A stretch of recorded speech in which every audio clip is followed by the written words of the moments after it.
Diplomuota grafikos dizainerė Kristina Kasting prieš metus ryžosi pradėti savo verslą. Gavus ES paramą bei įsigijus modernę spausdinimo įrangą, patirtimi pradėjo dalintis ir su kaimo gyventojais. Šiuo metu įmonėje dirba kaimo gyventojai, kuriems buvo keliami minimalūs reikalavimai dėl išsilavinimo ir darbo patirties.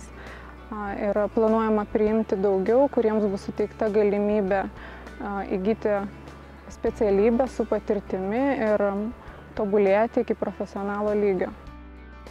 Kristina ir jos darbuotojai džiaugiasi bendromis pastangomis pasiektais rezultatais. Visų planai dideli ir gražūs. Jau artimiausiu metu tikimasi atlikti daugybę spalvotų darbų. Parama buvo skirta spaudos įrangai įsigyti. Tinkamomis išlaidomis buvo pripažintos kompiuterinės technikos, dizaino programinės įrangos susipirkimas tiesiog. Ir visa įmonės pradžios atidarimas ir buvo praktiškai finansuojamas iš skolintų lėšų ir iš paramos gavimo lėšų. Projekto įgyvendinimo laikotarpis yra 8 mėnesiai. Jeigu skaičiuoti nuo paramos pasirašymo sutarties dienos, tai yra nuo vasario 11. Ir projekto pabaiga turėtų būti spalio 14 dieną. Nuo spalio 3 iki lapkričio 30 dienos priimamos paraiškos paramai gauti pagal Lietuvos kaimo plėtros 2007–2013 metų programos priemonę parama verslo kūrimui ir plėtrai. Į paramą pretenduojantys turi atkreipti dėmesį į pasikeitusias priemonės įgyvendinimo taisyklės. Vienas iš bene didžiausių pakeitimų yra tai, kad pagal supaprastintas įgyvendinimo taisyklės paraišką galės pateikti tik tai kaimo gyventojai. Anksčiau pagal šią tvarką galėjo kreiptis ir labai mažos įmonės. Taip pat anksčiau buvo reikalaujama, kad kaimo gyventojas iki paramos paraiškos pateikimo užsimtų konkrečia projekte numatyta nežemės ūkio veikla. Pagal įsigaliojusias naujas supaprastintas įgyvendinimo taisyklės, kaimo gyventojai galės teikti paraišką ir naujai pradedamos nežemės ūkio veiklos atveju. Labai mažos įmonės ir toliau gali siekti paramos pagal šią priemonę, tačiau tik įprasta tvarka. Be to, mažoms įmonėms įvestas dar vienas reikalavimas. Anksčiau buvo numatyta, kad paraiškos pateikimo dieną ir kiekvieno mokėjimo prašymo pateikimo momentu joje ne mažiau kaip 50% darbuotojų turėtų būti kaimo gyventojai.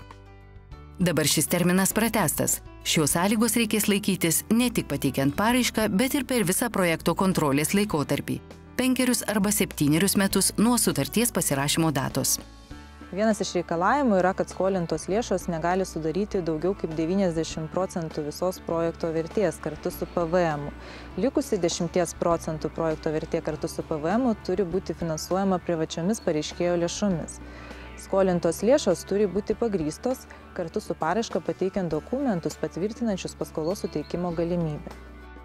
Numatytas ir laikotarpis, per kurį pareiškėjas turi pasirašyti sutartį. Jei projekto dalis įgyvendinama skolintomis lėšomis, paramos sutartis turi būti pasirašyta ne vėliau kaip per 6 mėnesius nuo sprendimo skirti paramą priėmimo dienos. Šis terminas negali būti pratęstas. Paramos gavėjas per 6 mėnesių laikotarpį nuo sprendimo skirti paramą priėmimo dienos, nepasirašęs paramos sutarties, praras teisę gauti paramą projektui įgyvendinti. Anksčiau paramos gavėjai turėjo įgyvendinti projektą per 36 mėnesius nuo sprendimo skirti paramą priėmimo dienos. Šiemet pagal naujas įgyvendinimo taisyklės projekto įgyvendinimo trukmė turės būti numatyta paraiškoje, verslo plane ir negalės viršyti 24 mėnesių nuo paramos sutarties pasirašymo dienos. Keletas pakeitimų susiję su mokėjimo prašymų teikimu. Šiemet į paramą pretenduojantys pareiškėjai galės teikti iki 4 mokėjimo prašymų, įskaitant ir galutinį. Anksčiau paramos gavėjai galėjo teikti iki 6 mokėjimo prašymų. Taip pat supaprastinta tvarka nebebus galima teikti mokėjimo prašymo kartu su paramos paraiška. Šiemet pateikus paraišką pirmiausia bus įvertinta pati paraiška, o po to bus laukiama mokėjimo prašymų. Šiemet projektams pagal Lietuvos kaimo plėtros 2007–2013 metų programos priemonė parama verslo kūrimui ir plėtrai skirta 40 milijonų litų. Jeigu prašoma paramos suma viršys skirtą, tuomet administravimo taisyklių nustatyta tvarka bus atliekamas paraiškų pirmumo vertinimas.